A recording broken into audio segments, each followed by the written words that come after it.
Ibinunyag ni Senator Robin kay Daniel Padilla, viral. Usap-usapan ngayon sa social media ang naging pahayag ni Senador Robin Padilla, na agad na ikinagulat ng maraming tagahanga ng kanyang pamangkin na si Daniel Padilla. Sa ginanap na special screening ng pelikulang Bad Boy 3, marami ang nagulat nang magbigay ng malaking anunsyo ang tinaguriang bad boy ng Philippine cinema. Hindi inaasahan ng mga dumalo na may isang espesyal na revelasyon na ibabahagi ang veteranong aktor at senador. Agad namang naging sentro ng usapan online ang naturang pahayag, dahil marami ang matagal nang naghihintay sa susunod na proyekto ng kapamilya aktor.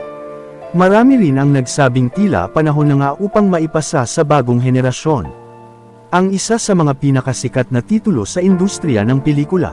Samantala, dumalo rin sa espesyal na okasyon ang ilang miyembro ng pamilya Padilla bilang pag-support kay Robin.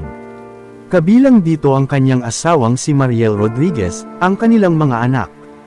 Gayon din ang kanyang ina si Eva Carino Padilla. Naroon din ang kapatid niyang si Romel Padilla na ama ni Daniel. Habang nagaganap ang programa, hindi rin naiwasang mapag-usapan ang posibilidad ng pagkakaroon ng bagong leading lady ni Daniel para sa susunod na proyekto. Isa sa mga pangalan na nabanggit ay si Kayla Estrada, na naging dahilan upang mas lalong ma-excite ang mga tagahanga ng aktor. Sa gitna ng naturang event, doon na ibinunyag ni Senador Robin Padilla ang kanyang plano para kay Daniel Padilla.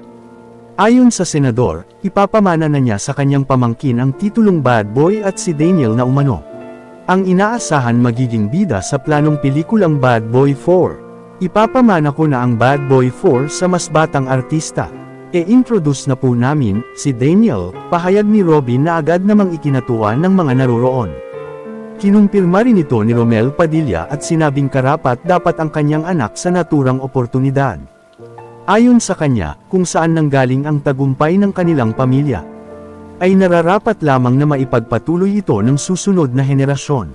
Nang mabanggit naman ang pangalan ni Kayla Estrada bilang posibleng kapareha ni Daniel sa pelikula, hindi na itago ni Romel ang kanyang kasiyahan.